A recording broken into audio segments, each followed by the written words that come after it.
Welcome to Moonshine Lore and Legends, a Still in the Clear production to bring you stories of backwoods whiskey, outlaw ingenuity, and the dusty crossroads where survival met the law. Here we dig up true tales from America's shadowed past, or at least they're mostly true. The kind of stories that get better every time they're told. We'll talk moonshiners who defied the revenuers, lawmen who rode the ridgelines, and communities shaped by the still. Some stories are wild, some are tragic, and some are still whispered in hollers and hillsides today. Now pour a sip of that good stuff and settle in. The fire's going strong, the crickets are singing, so have a seat by the flames and let me tell you a story. Today's story takes us to Franklin County, Virginia, a quiet stretch of the Blue Ridge Mountains that once held a booming secret. In 1935, it became the unlikely stage for one of the biggest liquor trials in U.S. history.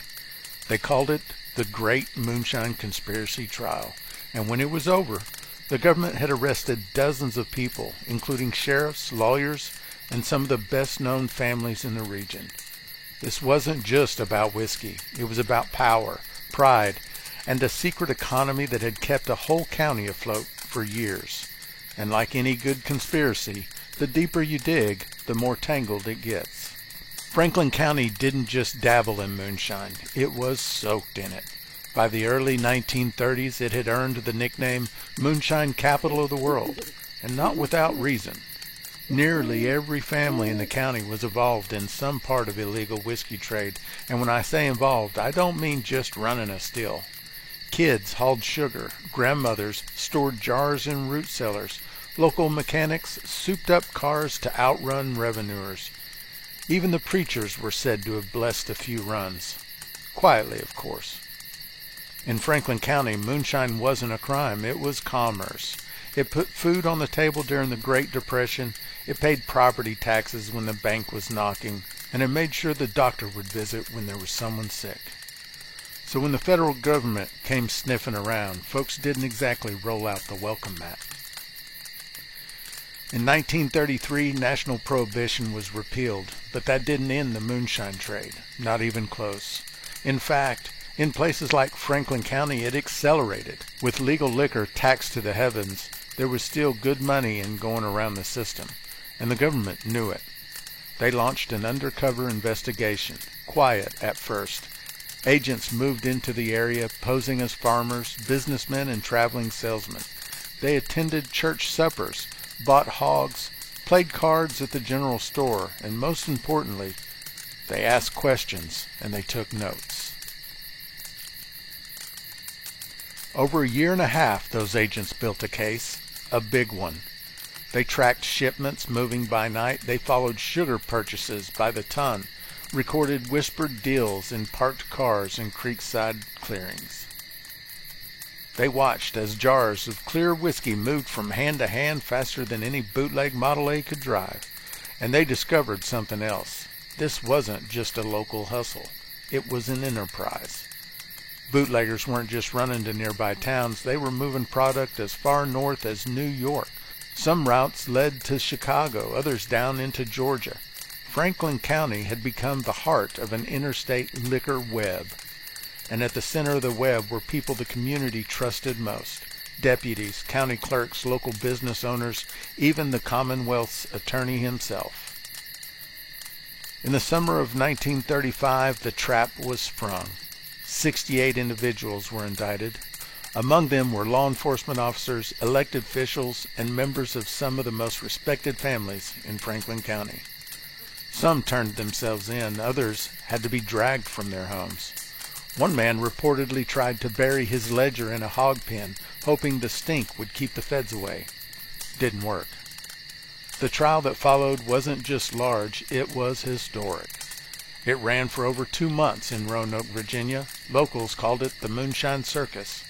And with good reason. Every day, crowds packed the courtroom. Farmers in overalls, reporters in fedoras, housewives with packed lunches. They came to see the spectacle, to whisper behind hands, to cheer or curse depending on who took the stand. The evidence was overwhelming.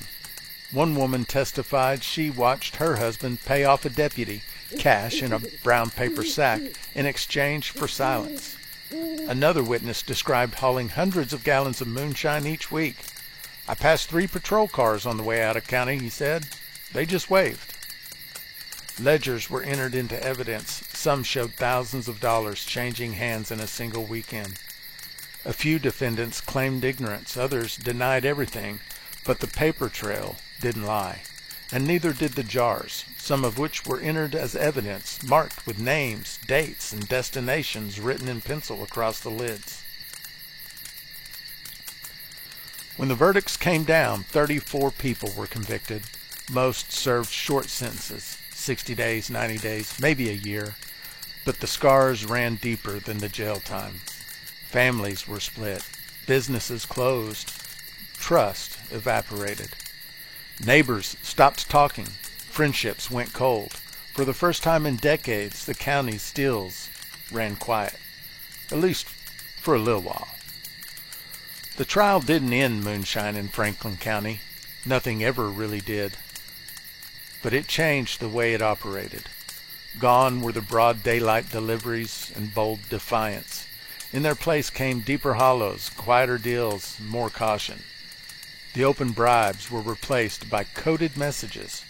The runners stopped waving at the cops, and families who had once made whiskey together now did it alone and in silence. So what do we make of the great moonshine conspiracy trial of 1935? It wasn't just a courtroom drama. It was a reckoning. It showed the world that moonshine wasn't just a bottle. It was an institution. It also showed what happens when government and survival clash in small-town America. And maybe most of all, it gave us a glimpse into a truth we still wrestle with today. When the system doesn't serve the people make their own system. Next time, we're headed to the Arkansas hills for a tale of poisoned whiskey and a mystery that still lingers in the shadows. That's it for this episode of Moonshine Lore and Legend. If you enjoyed the story, go ahead and follow the show, or leave a review, or tell a friend who appreciates a little backwoods history with their bourbon. We've got plenty more tales simmering on the fire, from outlaw runs and revenue raids to the kind of back porch whispers you won't find in the history books.